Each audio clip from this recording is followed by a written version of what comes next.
Hi, everyone.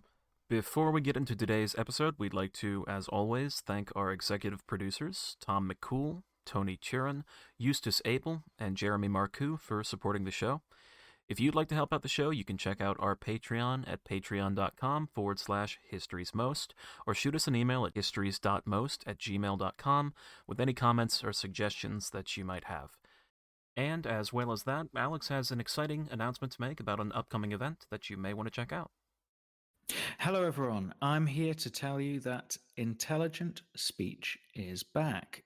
Intelligent Speech is an online conference dedicated to connecting the best independent educational content creators with their listeners. And apparently, that includes me. This year's conference takes place on the 24th of April at 10 a.m. Eastern Time, or that's 3 p.m. London time. And I, Alex Clifford, host of History's Most podcast, I'm going to be appearing alongside the likes of David Crowther of the History of England, Liz Covart of Ben Franklin's World, Rudyard Lynch of What is Alternative History, and around 40 other great content creators. There is going to be, 24 hours of content in 4 simultaneous streams. So there is so much to discover and learn. It's your chance to interact with your favorite show hosts, as well as obviously fellow fans, in an immersive conference experience. Each session will be on a different theme around the idea of escape. And I'm going to be, as well as being part of a panel discussion about the Spanish Civil War, I'm going to be doing a presentation about a great political escape where one of my favorite political figures from history manages to save his country, his career, and his bank balance from seemingly insurmountable odds in 1931. Tickets for Intelligent Speech Conference are $30, but at the moment, on Early Bird, you can get it for $20. Not only that, but if you use my special discount code WAR, you'll get a further 10% off. So right now, I'm offering you a $12 saving. You can get tickets at www.intelligentspeechconference.com/shop. So once again, if you use at the checkout the code WAR, you get 10% off, and also I get a kickback. So that would be a great way to support History's Most. Thanks, everyone, and see you at Intelligent Speech. By any means necessary. Ich bin ein Berliner.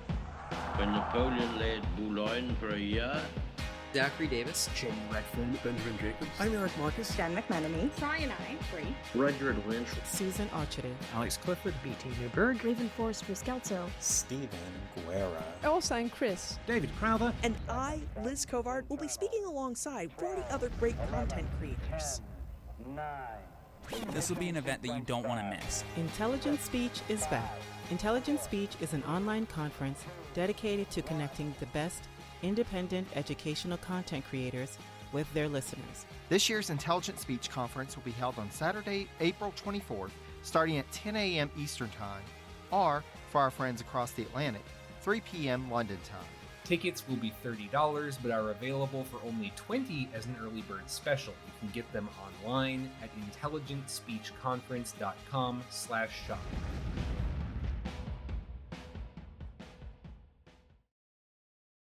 Conspiracy theories are always there, on the fringes of society and politics.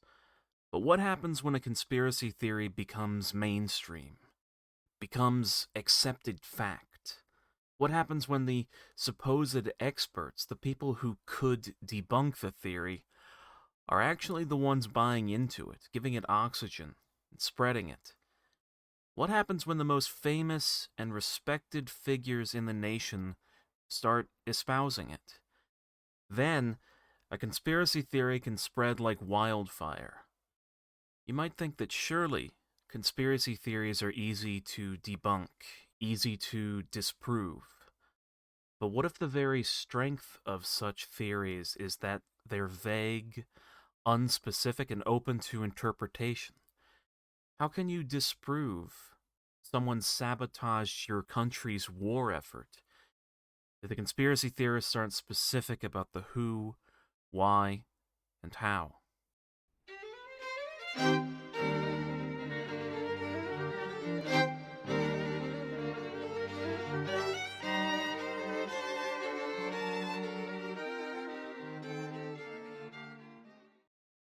Hello, everyone, and welcome back to another episode of History's Most. My name is Peter. And I'm Alex, and it's my pleasure to say today we've been joined by George Vascik, who is a professor of humanities and creative arts at Miami University. He's also the author of a study of today's topic. Today's topic links to our series on Weimar Germany, and it's about one of the most important, I would say, maybe aspects of political life and culture of the Weimar Republic, and it's the infamous stab in the back myth. So first of all, thank you so much for joining us, George. Pleasure to be here. My first question then would be laying out some of the context for this, a really significant myth, conspiracy theory, if you like. What kind of history or prevalence had there been of things like conspiracy theories in the kind of late 19th century, early 20th century in Europe and specifically Germany at that time? The major conspiracy theory, I would say, would be that of the Protocols of the Elders of Zion, which was a document that was faked up in 1902, I believe, by the Okhrana, the Russian secret police, and it led in part to a vicious pogrom in Russia at that time. There was, so I think it would be more or less anti-Semitic conspiracy theorization that tended in Germany to be very, it tended to be isolated in the anti-Semitic fringe. Before the First World War, Germany had several small anti-Semitic parties. They never received more than 5% of the vote. So they were always small. They were also very marginal. The leading anti-Semites were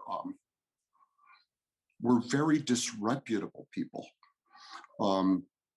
They had all had Max Liebermann von Sonnenberg, for instance, had been a officer in the German army, and he got wrapped up in a casino scandal. And he saw this as, because one of the perpetrators that was involved in this scandal was Jewish. This was extremely personal to him. Also within the anti-Semites, and Richard Levy wrote a marvelous book in the 1970s that I think still holds up in this regard. These people were swapping each other's wives, very domestically. They had very messy lives. So I think this out and out conspiracy theorizing was on the outskirts. Probably the major proponents of this were in the Pan-German League, the Altdeutsche, and Klaas, who was the leader of the Altdeutsche, who was then very important in the Pan-Germans were very important in founding the very first anti-Semitic group in 1919 that will begin to propagate all sorts of conspiracy ideas that they had prior to the war, but then generalizing it. But generally, I think a conspiratorial mindset was not part and parcel of the German character before the First War. That's interesting because I suppose one of the themes really or leitmotifs of the interview today and the story of the stab in the back myth is the idea of what you've really painted a clear picture of conspiracy theory being on the mad fringes of society and politics. A conspiracy theory going mainstream is kind of the real significance of this story.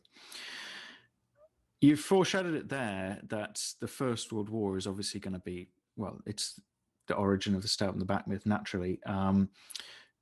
Would you mind painting us then a picture of how and why, over the course of the First World War, the kind of seeds are sown for a conspiracy theory to become, a mainstream view? I want to start at the end and then go back to the beginning, if I might.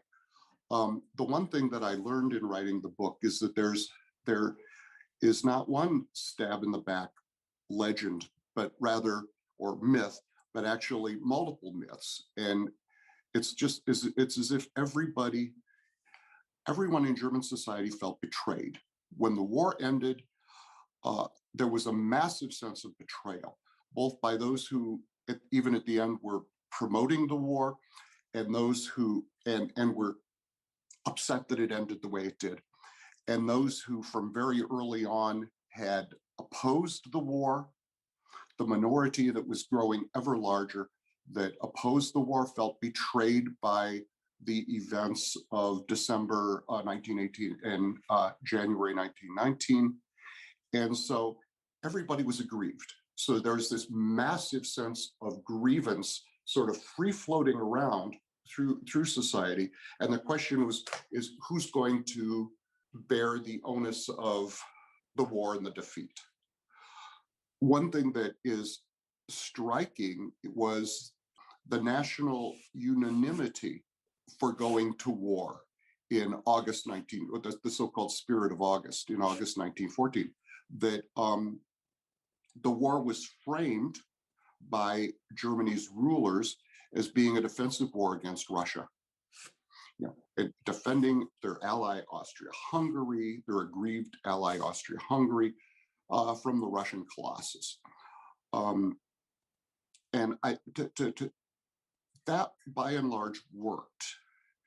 The pivotal moment was when the government had to request war credits to finance the war. And Germany's largest political party, the German Social Democratic Party, its leadership caucused, and the leadership decided to support the war credits. Since this was a defensive war against Russia, and the socialists hated the Russian regime, okay, they agreed to do it. That all the members of the caucus voted for that, except for, and then when the war credits had to be reissued in 1915, the entire caucus, save for two radicals, Karl Liebknecht and Rosa Luxemburg, voted for the credits. Liebknecht and Luxemburg will be really banished. And by 1916, a significant portion, maybe a quarter of the Social Democrat, when it came up for reevaluation yet again in 1916, a quarter to a third of the parliamentary deputies in the Social Democratic caucus voted not to support the war credits.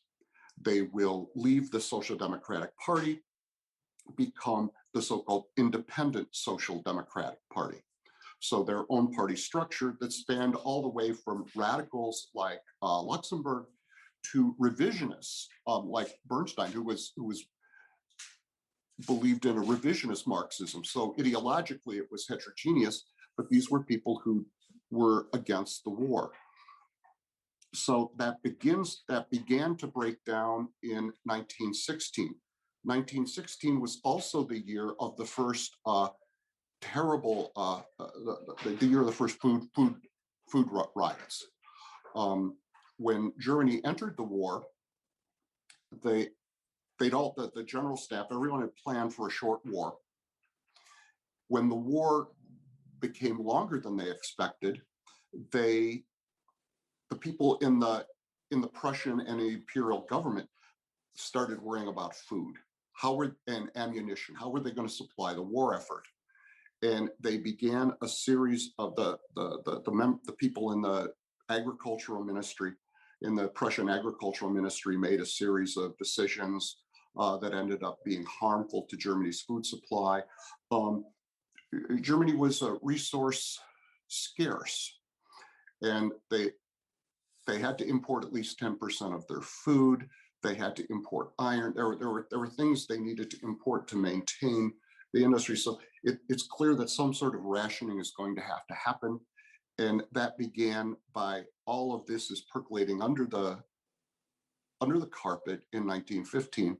So then by 1916, it erupted in a major conflict. Also at that time, when the war was not, so there's sort of the civilian government interface. Also at this time, there's conflict within the military. When the plan held by the original general staff failed in September 1914 with the Battle of the Marne, suddenly Germany had to rethink how it was going to wage this war.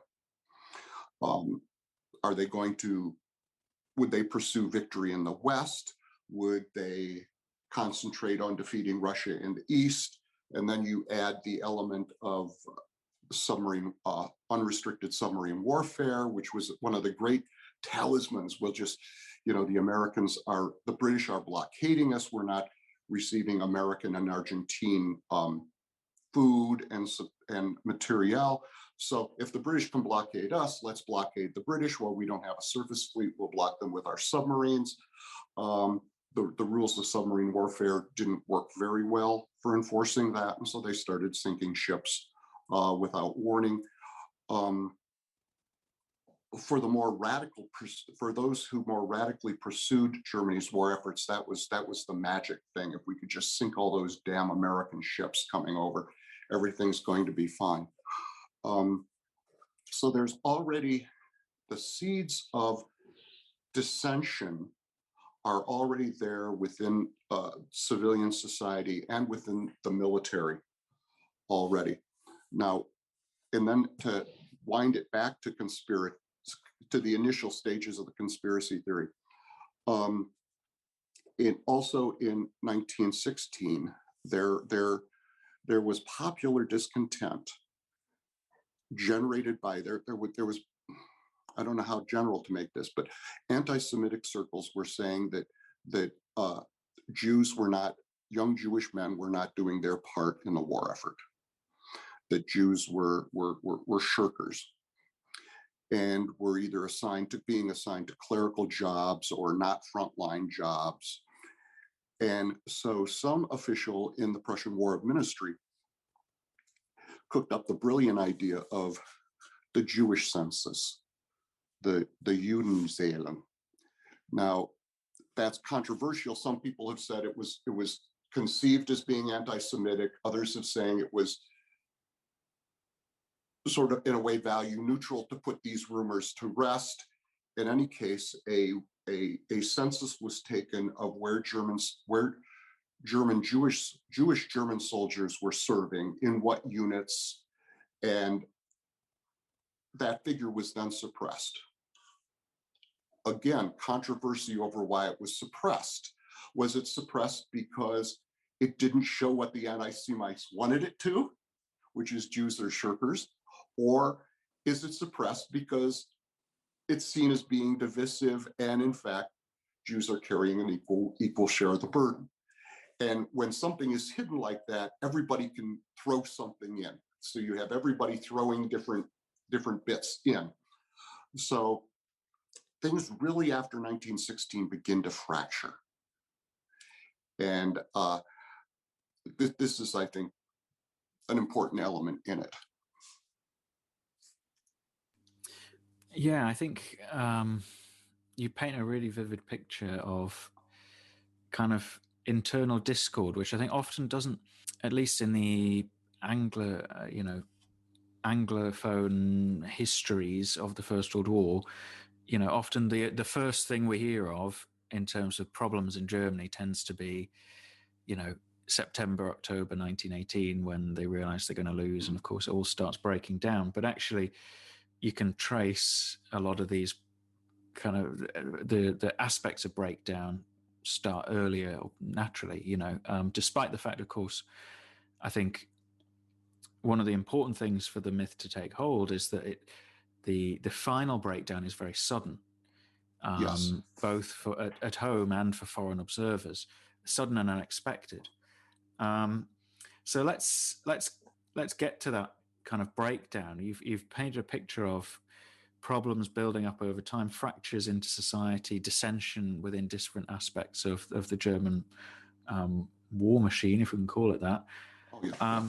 Now, where would you then trace, once there is the collapse, which kind of starts in late September 1918 and obviously ends with the peace armistice in November, at what point does this idea of shifting the blame, either consciously or people begin to search for scapegoats? You said a lot of people were aggrieved. At what point does that begin within the general kind of collapse of Germany? Well, this is a really interesting issue, and I think that there are several events, there's several indicators in the fall of 1918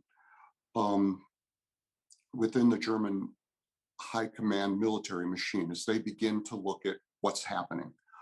And I'll talk about that and then sort of lay the initial things for the myth itself. The high command had underestimated the speed with which the United States could deploy a significant number of trained troops, complete with materiel, on the front. They completely misread that, and they studied it. It was Helmut von Kuhl, who will later become president of or director of the German Military History Archives, and was a major participant in the debates about how the war ended militarily. He was the one who wrote the study, and it completely, there's only the United States has an army of 100,000 men. They're scattered across bases in Kansas, from Kansas to the Philippines. The way that happened really shocked them. And another shocking thing happened was the Battle of Cambray, which was the first massed tank assault, and the British undertook it in August 1918. This was part of the general general fall 1918 offensive, and it was phenomenally successful. They busted a huge hole in the German line, and had the British tanks not broken down, which they weren't made to go long distances, or had the British and French been prepared to exploit the hole properly, the German army would have collapsed then. That was really the break moment for Ludendorff, because it shocked him, because masses of German troops just surrendered, which had never happened in the war, including officers. So militarily, things were already really in a bind. And some people in the general staff are then thinking, how do we get through this? Then, of course, there's the massive offensive through, culminating in October 1918. And the Frederick Maurice, a British general who was forced to resign because he contradicted what David Lloyd George said in Parliament about troop numbers and troop supplies. So he was sort of a political scapegoat. He went off to write, and would later write a book, The Last 4 Months. And Maurice argues that in October, the British had outrun their supply line. The British Army had outrun its supply line. the Germans had destroyed infrastructure up to where the British would be advancing. The British Army had to stop. And the American Army infrastructure situation was total chaos. And it was mainly a British and American offensive, much less on the French side. So there was going to be a breathing spell. And the question was, how was the German government and army to exploit that breathing spell?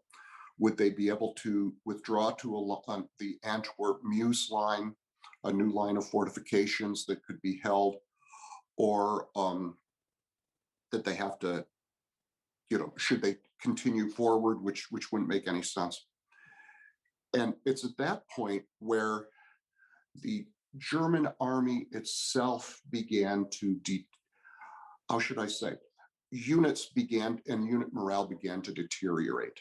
Because when in October, when it becomes clear to everyone that Germany has sued for peace or has requested an armistice, no one wants to be the last person to die. The troops behind the front lines, the troops in the staging areas, were full of were deeply influenced by anti-regime, anti-war propaganda. And spreading it which is an interesting thing in itself, spreading it towards the front line. And so the members of the general staff were extremely angry at this anti-war revolutionary rhetoric that was going on.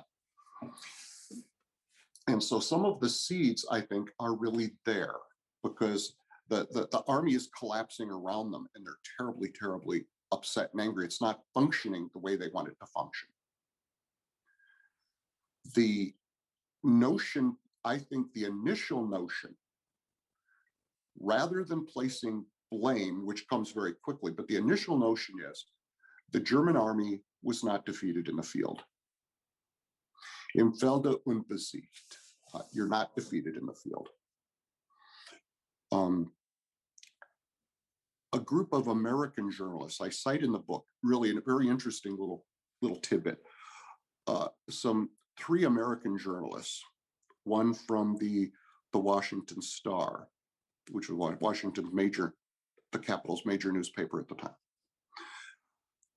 wrote they were following the retreating German army and in a car, and they were going past stragglers, and of course the stragglers are all saying, "Kaput, we're finished, we're done." But they'd enter the villages as the German army was pulling back into Germany. They'd enter villages and see signs along the road, "Welcome home, victorious army."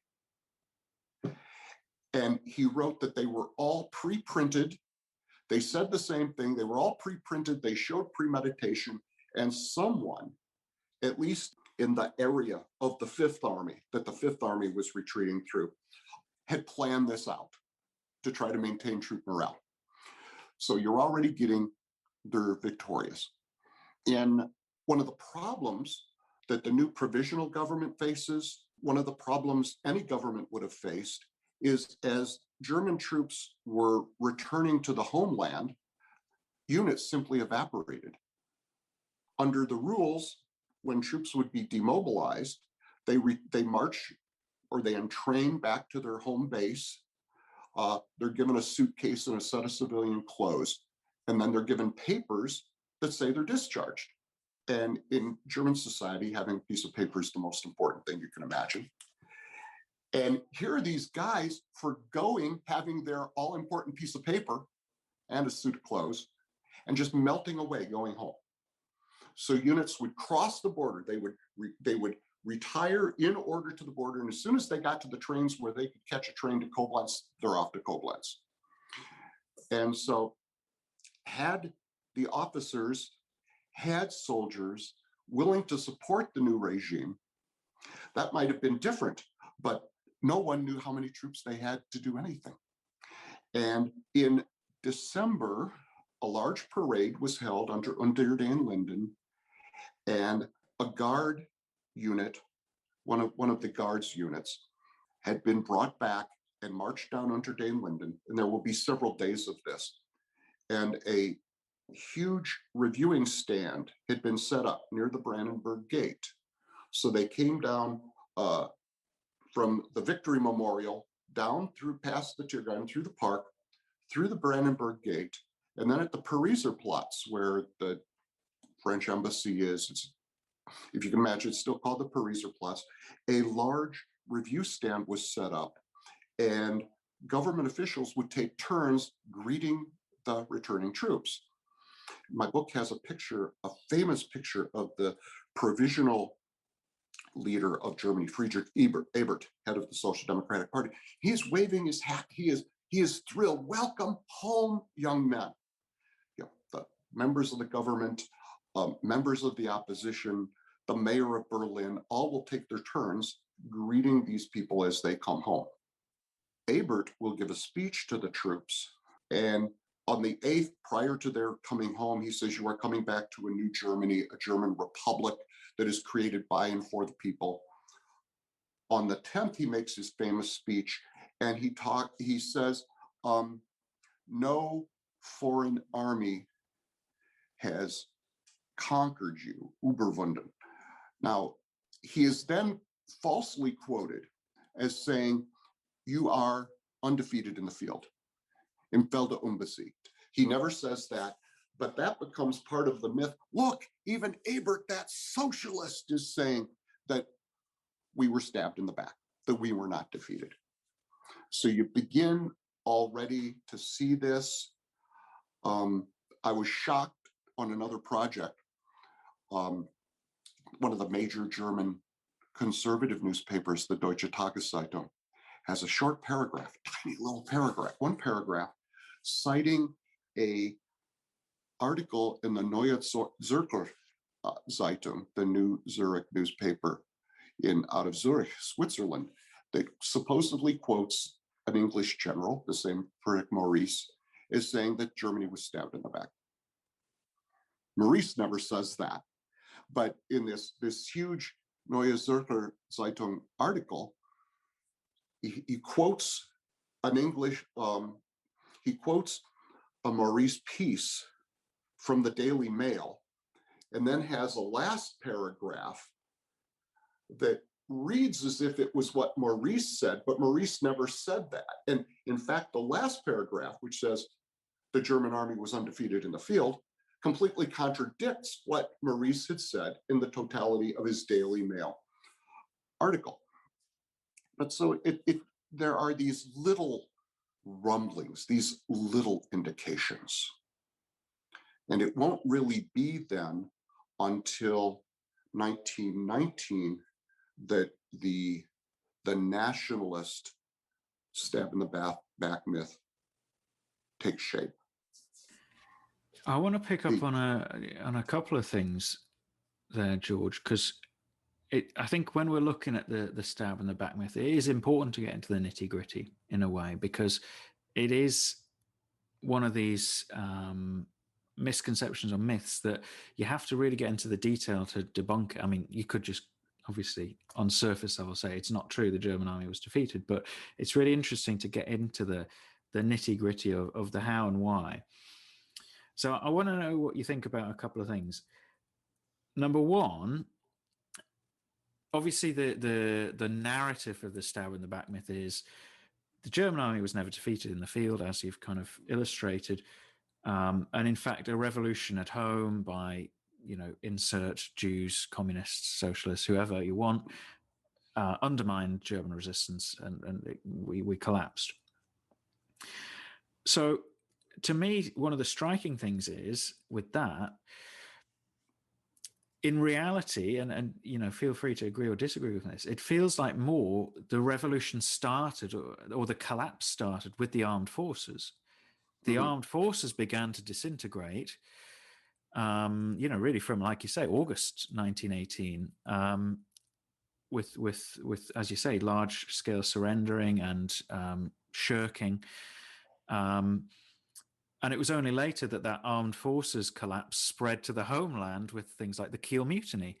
And it was literally sailors and often garrison soldiers who were the ones leading the revolution, and kind of, at the very least, making it clear to politicians and workers, for instance, that they could carry out a revolution. They weren't going to stop them. So there's that idea. Is this like an almost direct inversion of what actually happened? And secondly, is there, do you think, a master plan? Because there's there's things like Ludendorff's quote, I think in late September 1918, which is his moment of deciding we need an armistice, and he's all very dramatic about it, and we've got hours, this sort of thing. Yeah. In his typical style. And there's a quote, I can't remember exactly the wording, but it's something along the lines of, now we'll have to put into power the people whose responsibility this is, as if he's kind of scheming it really right from the exact moment of him realizing Germany's going to lose the war to, right, somebody else is going to take the blame. And then you also, again, I can't remember the exact quote, but the pan-German leadership in October is kind of saying, we need to use this as an opportunity to stoke up anti-Semitic feeling in Germany. So, yeah, that's a big question. But my first one is, do you think it's fair to say the stab in the back is a direct inversion of reality, in that the revolution started with the armed forces rank and file, not the home front? And B,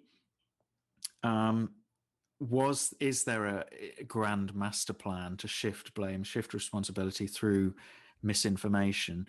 Or is this more, I don't know, people reacting to circumstances, Ludendorff riding jumping on the bandwagon rather than directing things like some kind of all-powerful figure? Let me start with the latter first. I think it's really not until November 1919 that the picture of the nationalist version of stab in the back really emerges in full. There are all these bits and pieces that go in. We can attribute something. There are elements that I've pointed to already. There are the famous statements by Ludendorff, and like, so there, and by Claus. There are already the Pan-Germans. There's already this out there, but I think it's uncoordinated. It's loosely felt in nationalist circles. It's uncoordinated. I think regarding your first point, there was enormous dissension and even stirrings towards revolution in Germany as early as 1916. One thing that, first of all, with labor unrest, which we haven't really got to, one of the revolutionary shop stewards in the weapons factories in Berlin are very strong. There's a weapons strike, and this is essential to the stab in the back myth. There is a strike in the Berlin weapons and armament industry in January 1918. Huge strike. It's originally started by the revolutionary shop stewards, by the radical wing of the independent social democrats, and some of the more moderate independent social democrats, the ones who don't really like Luxembourg and the like, came to Friedrich Ebert and said, look, the radicals are taking control of our union. They are gaining power they are gaining influence within the membership. Please assert leadership of the strike on behalf of the Metal Workers Union and a united social democratic front. Ebert is still supporting the war. He's lost 2 sons at the front. He's an extremely patriotic man. He was reluctant to do that, but he decided that the only way to save the war effort was to address the workers' demands and bring the strike to a successful conclusion. The strike lasted a week. It was brought to a successful conclusion. Later, stab in the back people will say, see, Ebert was a traitor. Ebert led this strike in the most vital war industry. So he's a traitor. And in fact, he will be frequently charged with this. When individuals charge him in the press with this, he sues them. The most famous lawsuit was in the summer of 1924.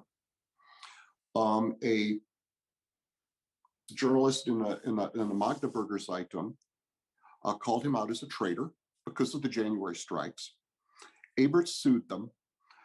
This was unlike the earlier libel trials. This was a huge affair. The national media all sent correspondents to cover it.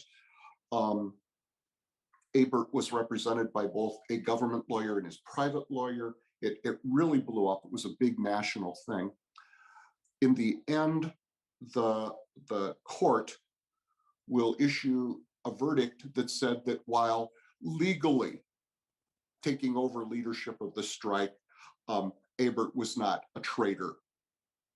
Factually, he was. So it was absolutely devastating. In terms of the future of the Republic, in the course of the trial, Ebert had a terrible attack of appendicitis. Rather than seek help, he sucked it up. It developed poorly. It went bad, and in February 1925, he will die of the complications of appendicitis, which I think is a major blow to the Republic, because it will allow the election then of Paul von Hindenburg, which was a disaster. So there's enormous dissent at the home front. Now, the reason I say this, another reason to say the story of the January strikes, the high command got the brilliant idea. They arrested the local strike leaders, the shop stewards, and drafted them into the army and sent them to the front. So you're going to send the most radical anti-war people to the front lines? It's total idiocy. You know, they were sure, okay, we're going to punish these guys. They don't like the war. We'll give them a war. And so that really helped. That helped to spread revolutionary, anti-regime, anti-war feeling in some of the frontline units, so that the frontline commanders are constantly working against it, and especially in the staging areas, which just simply, and among garrison troops. And by the end of the war, garrison troops are just no longer supporting the government.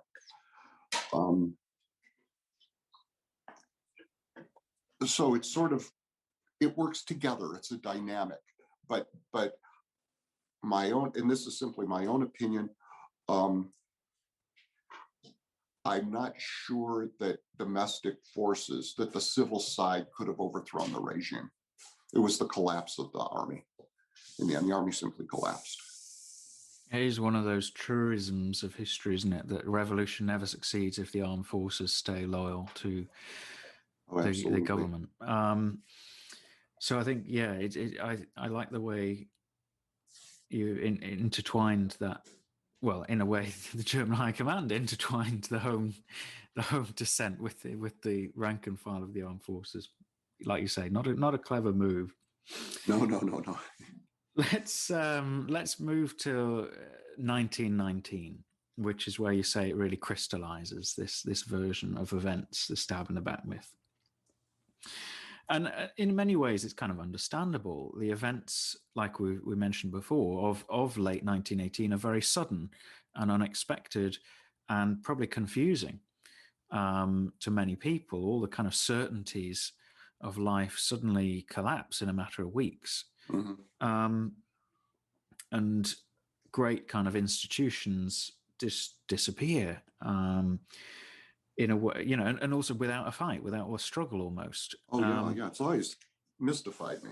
Which is, you know, obviously dislocating to live through, and I think it is understandable that people would A, be looking for an explanation, and B, that the kind of sequence of events becomes a bit confused in the popular imagination because, of course, absolutely, you know, the German government and military seeks peace before the revolution, which supposedly, according to the stab in the back myth, causes the necessity of peace.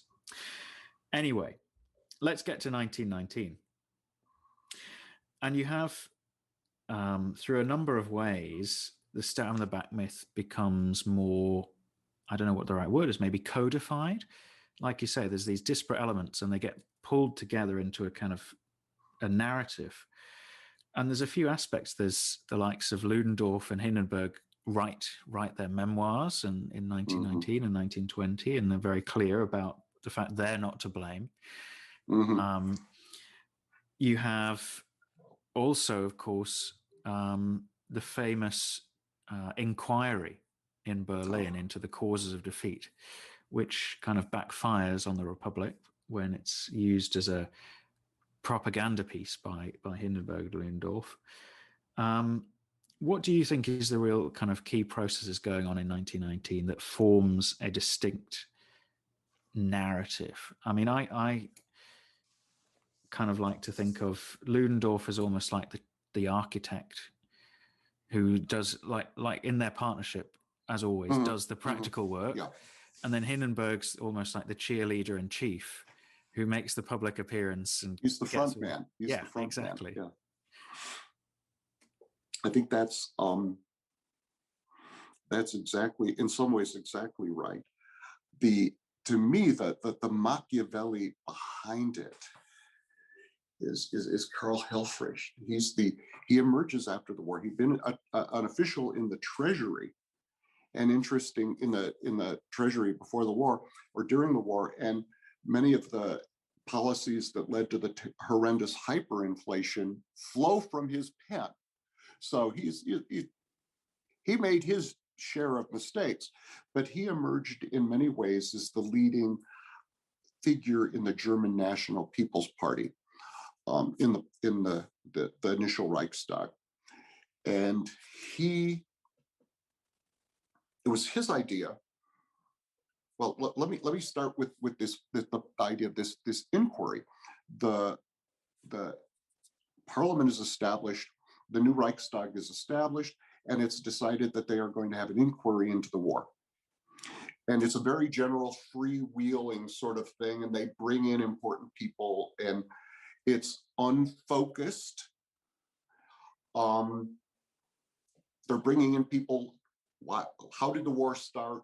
How was the war conducted? Why did everything fall apart in 1918?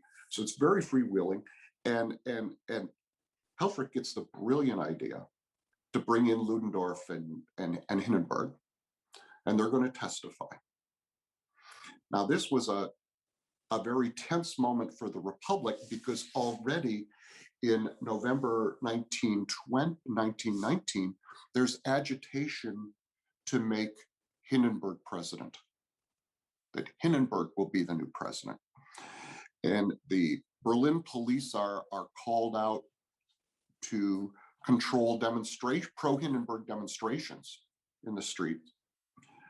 Hindenburg and Ludendorff stay at Helfrich's villa the night before. They plot out what Hindenburg's testimony will be. He gives his very general-esque testimony in which he says that the German army was stabbed in the back. He doesn't say who did the stabbing, but they're stabbed in the back. And that, for the nationalists, works very well, because this man of enormous repute that everybody had been told to love during the war, who's become a sort of pseudo king, a pseudo head of state, it would have been inappropriate for him to say, it was the damn Jews, it was the Sozis, it's the commies. Instead, he's sort of above it all. And the German army was stabbed in the back, and they'll leave it to the lesser minions to fill in the details. But by then, it's clear what details will be filled in. These hearings were such a disaster. They were absolute propaganda disaster, that the Reichstag leadership decided to establish 4 subcommittees. What was the cause of the war? How was the war conducted? What were the reasons for the collapse? The diplomacy during the war, whatever. The 4th subcommittee for the Zusammenbruch, the collapse of 1918, will then hold hearings and continue to meet and finally issue its report in 1927, long after the events are by. So I think that the pro-Republican parliamentarians learned that this had become a dangerous situation. And I think that now the German nationals will use this notion of this notion of an undefined stab in the back through the elections in December 1924. They find it useful. And then once they emerge as the largest party in the parliament in December 1924, they sort of drop it as a propaganda tool. But go on. Sorry. I tried to be careful in saying that because almost everyone on the right embraces stab in the back. The actual particulars, however, are argued within the right, exactly what was going on. They're argued within the military, they're argued within the general right-wing political culture. So it's not from the very beginning, oh, it was the Jews. Oh, it was the revolutionary shop stewards. Oh, it was this or that. So there's a lot of room for debate on the right who is actually doing the stabbing. But the outlines that there was conspiracy are then firmly in place. And in a way, that is part of the nature almost of conspiracy theories, isn't it? It is a little bit imprecise exactly. Oh yeah, who is behind, because then you don't need to prove it so closely. Absolutely, yeah. It's just. And what's interesting in the hearings to me is that you had, for instance, Helmut von Kuhl will come on, and he will be very, very Socklett, very precise, talking about the military side of it, and after 1924, when the balance shifts in Parliament, people are constantly going on and off the committee, and the chair of the committee will be Dr. Philipp, who's a German national and very anti-Semitic, and he'll keep pushing. It's the Jews, it was the Jews who were the shirkers. It was the Jews who were the underminers, and Kuhl really isn't having any of it. But the sort of anti-Jewish narrative that the committee chair is trying to push is not accepted by the committee as a whole, because there are Centre Party politicians, Democrats, Social Democrats, communists on the committee. So it's very interesting. I found the communist sections, when the final report is written in 1927, is published in 1927, I found the Social Democrat, but especially the communist opinion, to be very interesting, because it's completely something else. Sorry to just backtrack for a second. Oh, yes, sir. When people like Ludendorff and Helfrich, they're obviously nationalists, and they have a certain worldview, which is colored by things like anti-Semitism, anti-democratic values. And this may be an impossible question to answer, but I'll posit it anyway. Are they deliberately trying to tar the groups they dislike, or is their worldview such that when they search for a scapegoat, that is who they conclude, and they kind of earnestly believe these people are to blame? Ludendorff is such an interesting bird, isn't he? I think that he has a breakdown in September, October. We thought about including this in the book, but we decided it was too nebulous. He clearly has a mental collapse, and that affects him. He will flee to Sweden, and then he'll come back, and he gets involved in anti-Semitic politics. He was, of course, in Munich in November 1923, and all of which is explicable in in nationalist normalist ways.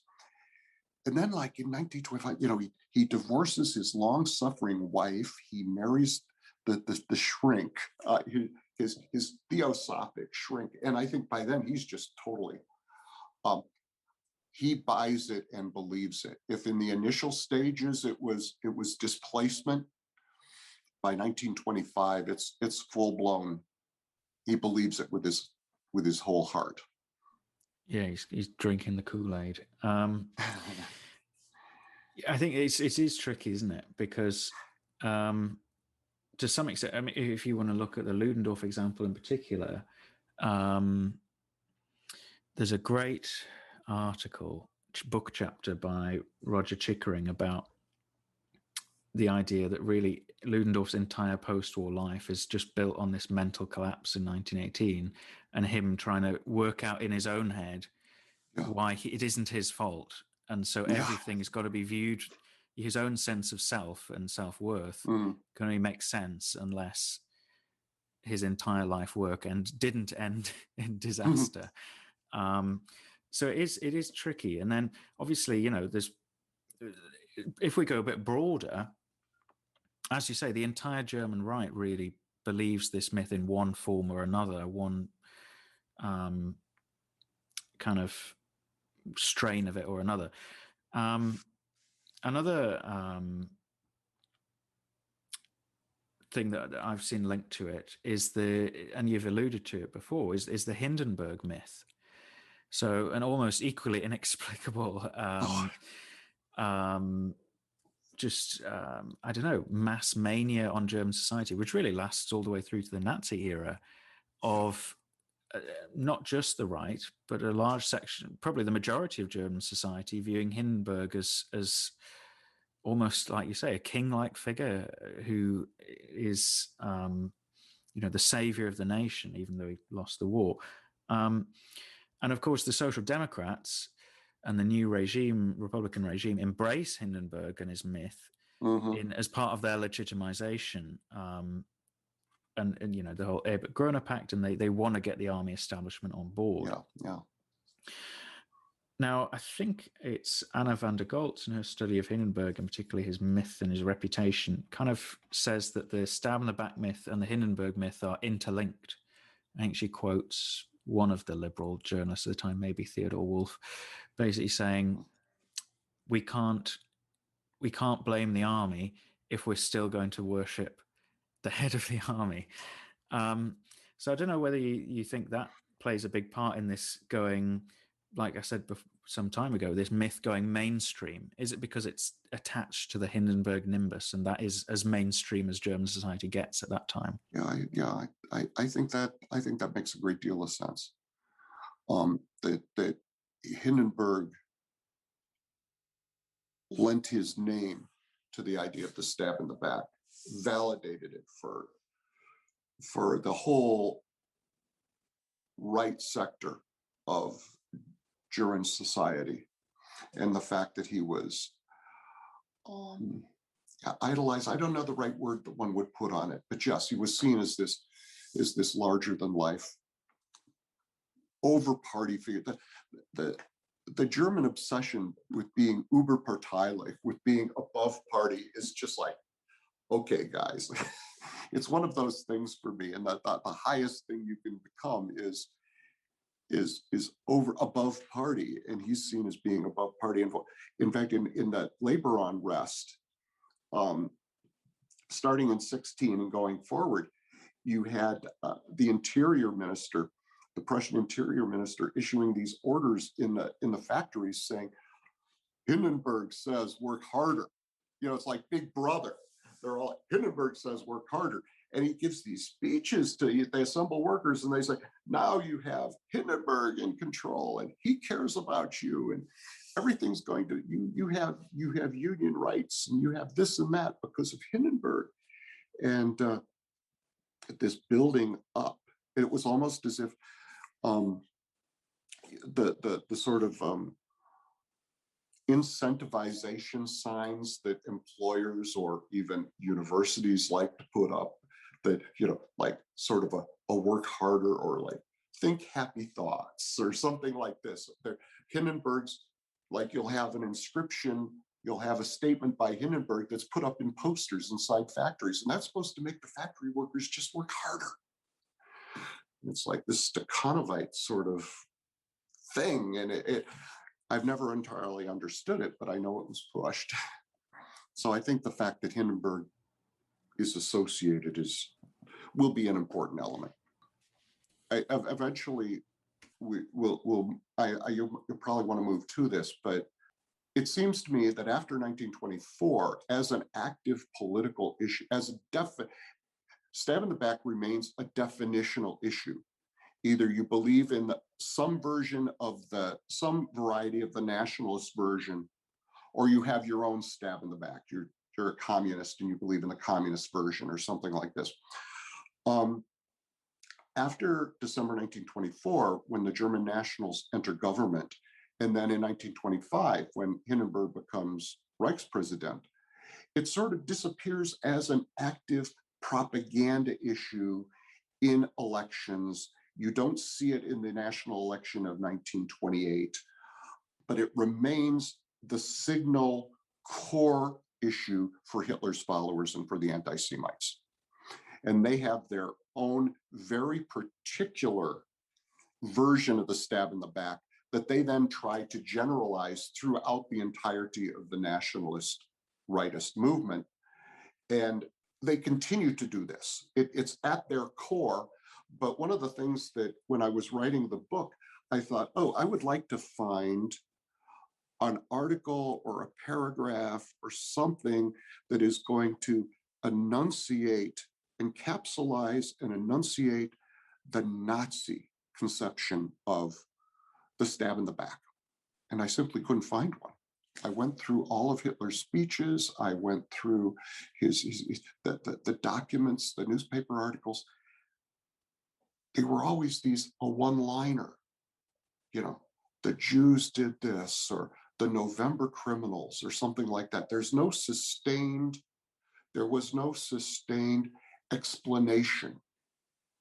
And I think this goes to your earlier point about conspiracy theories. You don't need to explain. Everyone who was an adherent of the Nazi Party, it was the Jews. And so you don't have to convince them. And to a certain extent, the Nazis' political appeal, after they had an electoral disaster for them in 1928, their appeal beyond the party is not focused on stab in the back. They believe it absolutely fervently. Broader members of the population they hope to reach believe in it, not as fervently, not as with all the anti-Semitic reference that the Nazis might have, but they have other issues they use, economics and Volksgemeinschaft, and they're interested in other things after the economic collapse. But it'd be useful for our understanding of this if there was simply a pamphlet under Hitler's name saying, this is how and why the Jews did it, instead of the sort of.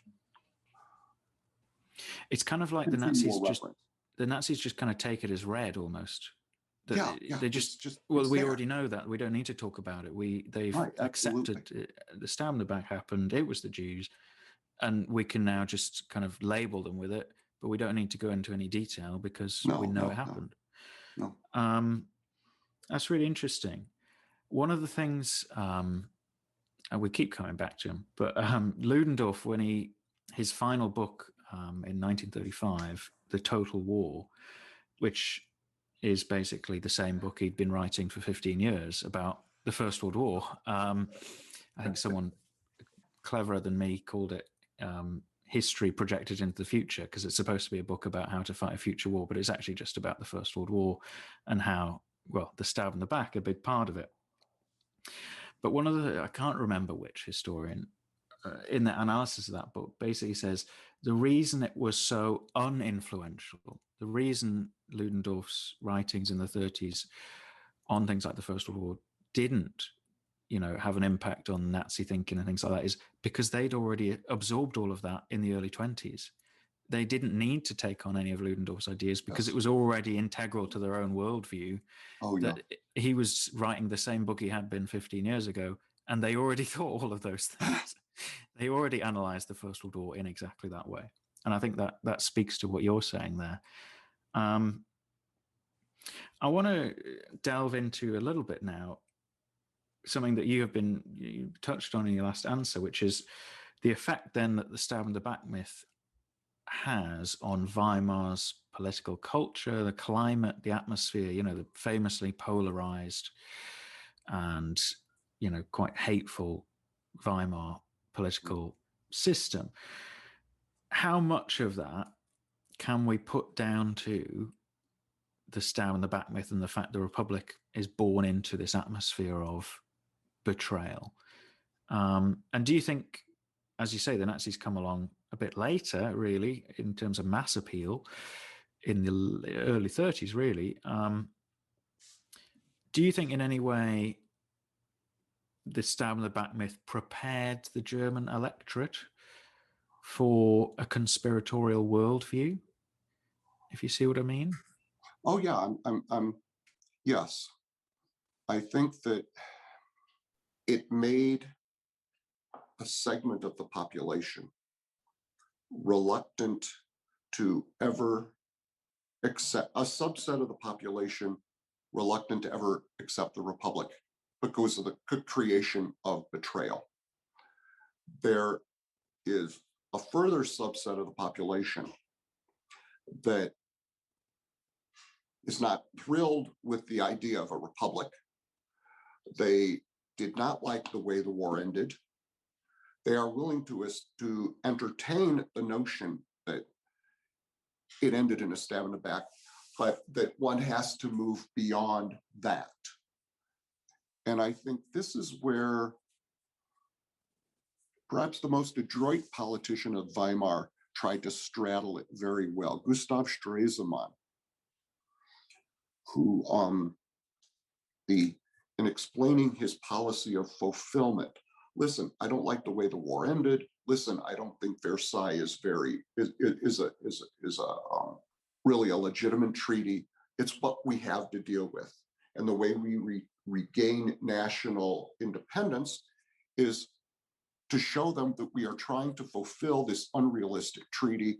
And then because then people of goodwill in Britain and France will realize we can never fulfill this ridiculous treaty, and they'll soften up on us.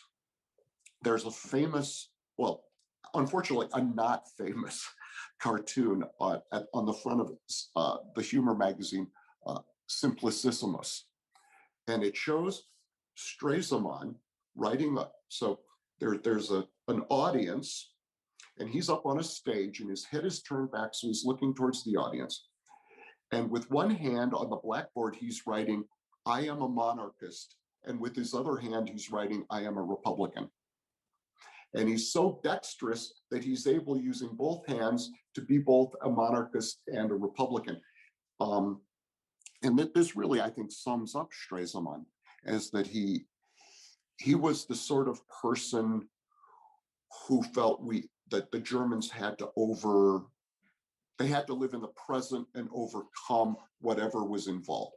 And so I think there was that segment of the German population that could, in some ways, accept that it was a Republican world in which they were living, and that they were not going back to the old days, and we'll try to make this work. And of course, Stresemann continued after and had his greatest successes after Hindenburg was elected Reich president in 1925. So he was dexterous and flexible enough to do that. But I think that there will always be this proportion of the population who simply can never accept the Republic. And then, as I always tell my classes, there's also, because of the left socialist, because of the communist sense of aggrievement with the events of December 1918 and January 1919.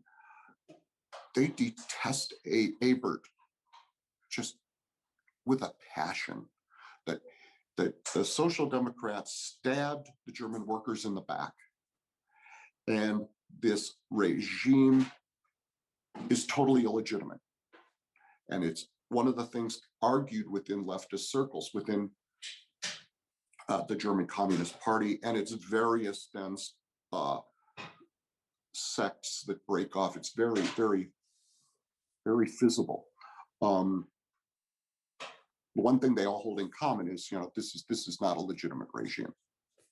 And so if you have 20-25% who are of the population who are stabbing the backers, who are nationalists stabbing the backers, and then you have like 10 to maybe 15%, I'll say 10%, who are communists stabbing the backers, you have like 30% of the population, 35% of the population, who, because of the way the war ended, can never accept the Republic, which meant cutting deals amongst the political parties willing to deal within a Republican framework, whether they're of the right and the left or the middle. It makes it tremendously difficult to cut any deals because it's all then interest shifting around and what the taxes will be and what you do with education and every conceivable issue, and creating a majority to creating 50% plus one out of 65% of the delegates is a horrendously terrible thing. So in that sense, I think it makes parliamentary life unfunctioning very difficult. That's an interesting argument, actually, because I've always thought of it as the kind of voters. If you've got 35% of the population, like you say, who are absolutely anti-Republican, and then thanks in part to things like the stab in the back, you've got a decent portion of the population as well who's pretty ambivalent towards the Republic, then you're never going to have them voting for pro-democracy parties. But like you say, actually, when it comes to the parliamentary arithmetic, which is always one of the massive problems with Weimar, is, like you say, cobbling together a majority, when you have so many people in that chamber who oppose the system and therefore won't work with you at all. One of the reasons that they finally get, by which I mean the Hindenburg and the kind of elite by the end get boxed into the situation where they've got to work with Hitler, is because, like you say, it ends up being a smaller and smaller number of people willing to work with them. Particularly the Nationalist Party, we've talked about a few times, the DNVP, by the late 20s goes back to the stance of, no, we are not going to cooperate with any government at all. And it just makes it impossible. So, it's interesting how, although, like you say, as a live issue that people would be talking about or campaigning on, it kind of dies out by the mid-20s. Its legacy in terms of just people willing to cooperate with the system is poisonous for a lot longer. Still very much alive. Yeah. Talking of which, poisonous for longer, we've mentioned the Nazis. And clearly the Nazis, as you say, are kind of the party, I think you used the phrase something like, they're the party of the stab in the back myth par excellence or whatever. They, to a man, just take it as the explanation of the Republic and of the war. How much do you think it colors the Nazi worldview once they're in power? Oh, absolutely. And I think when they're in power, in terms of removing people they see as inherently traitors from any possibility of committing treason again. So I think this is in terms of clear the purging of the civil service very clearly on. So purging of the civil service, a purging of the media community, and bringing the media completely under government heel. I think one part of the genesis of the Nuremberg laws in 1935, really to create racial definitions and racial differentiation amongst Germans, it's all provoked because Germany is going to rearm. And when the decision is made for massive rearmament, how do you keep the Jews out? Because Jews are inherently traitors to the Nazis. It's biological, they're inherently traitors. And so to keep the traitors out, you have to define who a traitor, who a Jew is. And so you get that whole crazed sort of full Jew, half Jew, quarter Jew, eighth Jew, no mixed marriages. You have to have so many generations. Everybody has to have their Ahnenbuch. And to join the party, you have to prove that you don't have Jewish forebearers, to such generation, all of this sort of stuff.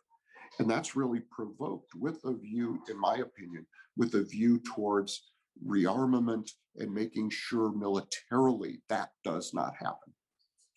And then when you have the Nationalsozialistische Betriebsorganisation, so when you have the German Nazi trade union system set up, so there will be no independent trade unions to allow people to allow workers to interfere with state commands. I mean, all of this, I think, is really set up to make that impossible. And then at the very end, in 45, Bormann makes some sort of statement in his correspondence in January 45. They're still like, they are not going to do it again. We have changed Germany, and they, the bad guys, the traitors, are not in a position to commit treason again. And so that was very intentional. And after the war, any German generals who survived, who did not support the various attempts against Hitler, including, of course, the most famous one, will say, we did not want to add to a post-war stab in the back myth. We had to follow Hitler, even though we knew he was wrong and bad and terrible, which is baloney. Most of them did not. But we did it so that we didn't contribute, our actions didn't contribute to a stab in the back after we lost this war. So. A very convenient explanation, I think. If we can just kind of look into one particular aspect there. When you look at the decision-making in the second half of 1941 around the final solution, there is no famous one decision or meeting or single statement, but in the second half of 1941, more or less, the Nazi regime decides that the solution to the Jewish problem is going to be mass extermination.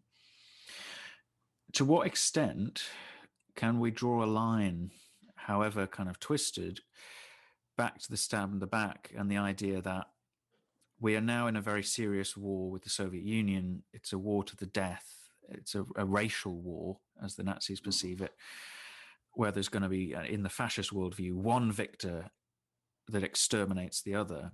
Mm-hmm. There is also, that also coincides in the second half of 41 with the first mass air raids on German cities, which had a lot of Nazi officials very, very worried about civilian morale. Can we draw a line between these Nazi officials and obviously senior figures in the party right up to the very top, beginning to think about morale, beginning to think about a real serious war to the death, and thinking, we can't have traitors in our midst. This is how we lost the last World War. We have to do something so that that can never happen again. And, linking to the Bormann quote you told before. No, I think absolutely that's going on. And as you were talking, it made me think that it reminded me of the First War, where the German leaders entered the war. It's going to be a quick war. They didn't have to make all these long-term preparations. And then all of a sudden, oh my gosh, they got serious. If in 39, they're not looking towards a long war, it's when the war with the Soviet Union came, and it was like, oh, we've got to get serious. And so what did they do? What did our predecessors do wrong in 15 and 16? We're not going to replicate that in 41, 42. And we're going to make sure that there isn't, I think that at some level that's clearly going on. And it's interesting that it has sort of the same time frame, because people were constantly referencing back to the policies of the First War, whether they're labor industrial policies, whether they're agricultural policies, exactly what's going on. At least in the agriculture, one thing I've done some work on, at least with the agricultural ministry, they're looking at that very, very closely. What went wrong in 1418 with the food supply, and what can we do? Of course, the one thing they did was they didn't have a labor problem in the countryside, because they just had essentially slave labor. They had a bunch of helots in the countryside, and that really freed up a lot of people. So they managed, I calculate, with all of the, in a way, it's quite sad, despite their extraordinarily draconian and inhuman policies in the Second War, they might have maybe got an extra year's worth of food. You'd think that they were so bad and so much more terrible that they would have lasted 4 or 5 years more by raping the Ukraine like they did, but it didn't work out that way. But it's on their mind. I think it's on the lessons of 1418 are very much on the minds of everybody in the regime. Mm-hmm. Because of the stab in the back myth, the lessons of 1914 to 18 are deal with traitors before they undermine you. And that sadly kind of plays itself out in the Second World War. The final question I wanted to ask you was this idea of conspiracy theory, because you can't help but at some of the points we've been talking about, thinking about thinking about some of the things that have happened in the last few years, where conspiracy theory, I was reminded at the start of when you were talking about conspiracy theory being right on the fringes of society and politics, and it then becoming a more mainstream. And, also the ideas of a stolen victory is quite interesting. What do you think is the damage done to particularly democratic societies when you have a large scale belief in conspiracy theories? I mean, one of the things I always think about with stab in the back is you say, well, experts can debunk a conspiracy theory, but the leading expert in military affairs in Germany in 1918 was Hindenburg, and he was saying, yeah, believe the conspiracy theory. But do you think this is a kind of unique example? Because of people, I think there is some debate about whether you can learn lessons from the past or whether that is the past. It's a different country and things like that. Do you think it tells us anything about the threat of conspiracy theory to democracy? Yeah, thinking. Yeah, clearly it's problematic. I think one of the things that has always struck me in studying and teaching history is repeatedly the disconnect between the populace and the elite or the leadership, or however you want to define that. And at times it's very difficult, even with the best of intentions, for people in the elite. And again, I'm using that very, very carefully, but people in the ruling segments to understand what people are thinking in the population at large. And then not just as a glob, but up and down the population in terms of where people stand, how they perceive events. For instance, in academia, most academics are secular. It's very hard for academics to understand a religious mind view, that people are motivated by this otherworldly concepts, that they just live in. If I might, the American regime in the late 70s, understanding the Ayatollah. The Ayatollah Khomeini did not live in the 20th century world intellectually. He had another world that was more true to him, and American policy makers could never figure that out. I think that it's difficult to understand what's going on, and the disconnect. I think it's absolutely important in a democratic society to have information flow throughout the society, so that you don't have some. I'd be very interested in Britain. I am curious in the United States. Our media, for instance, talking about the vaccine and vaccinations and the like. No problem, it's good. Yeah, there's a little, the second shot might have that. And there's the official line. But there's a substantial community of anti-vaxxers in the United States that were anti-vaxxers before this pandemic ever broke out. And there is no media coverage of the fact that you have these people who don't believe the official narrative. Now, I'm not disagreeing with the official narrative, but I'm saying that just getting this connection, and then as we have friends, a friend who, I was sick for 2 days after the second shot.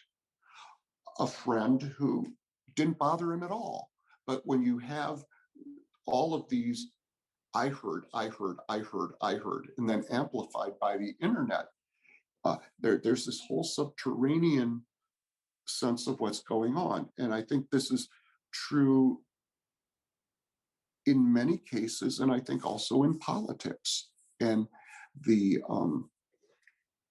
knowing what sort of theories are out there and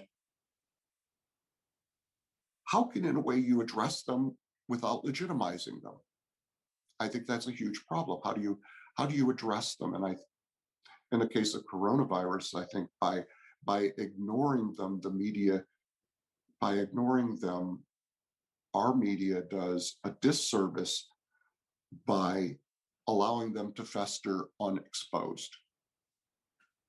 And I think political issues, it can be just the same. Now, when it turns to Weimar and the stab in the back, at least through 24, this was constantly discussed and debated until people were just sick of it. They believed it or they didn't.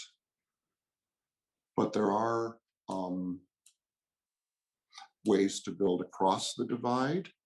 There were one of the main, I'll use two examples. I'll try to be hopeful. In the case of Weimar, the transportation chief, Wilhelm Gruner, so the Gruner of the Gruner-Ebert Pact, who enters Republican governments, who accepts the new regime. And here he was right at the epicenter at creation. And he was willing to accept the new regime. And he joins the Democratic Party. He will serve in various cabinets. Well and good. If you have people of goodwill who are willing to do that. In American history, at the conclusion of a terrible unpleasantness between 1861 and 1865. At the end of the American Civil War, a handful of prominent Southerners didn't go the Robert E. Lee route necessarily, but they said, okay, we lost and this is it. And so you had Peter Longstreet, who was number 2 in command at Gettysburg, becoming a Republican and shaking hands with Ulysses S. Grant and working to reunite, to reintegrate the South into American society. Now, that won't be successful for 100 years, but things are not necessarily predetermined with people who are willing to work across these divisions. Now, I don't know how that does with any of our current contemporary divisions. I don't know, because I don't know. No, I mean, it is. I don't expect you to have the blueprint of how to solve societal problems. And it is very hard. I think you're absolutely right. I think one of the things we've discussed today about how conspiracy theories, the vagueness of them is their very strength. Yes. And how we mentioned really near the start about the Jewish census and the idea that, you know, anyone can interpret, because it wasn't published, anyone can interpret whatever they like into it. And it's really hard, isn't it? Because denial, in a way, feeds a conspiracy theory, because of course the people who are blamed would deny it. So yes, I don't really expect you to be able to solve that problem, but it's interesting to hear cases of division like that, and feelings of betrayal don't always have to end badly, do they? I think that's something to cling on to. Well, all that remains really is to say thanks so much, George, for joining us and giving us so much of your time. It's been an enormous pleasure. I've enjoyed it very much. Thank you very much. Thank you. Peter. Thank you to George. And I've been Peter. And I've been Alex, and thanks for listening to History's Most.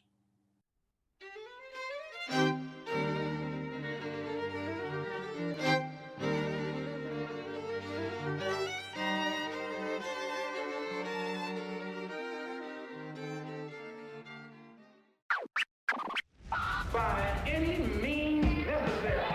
FBI Berliner.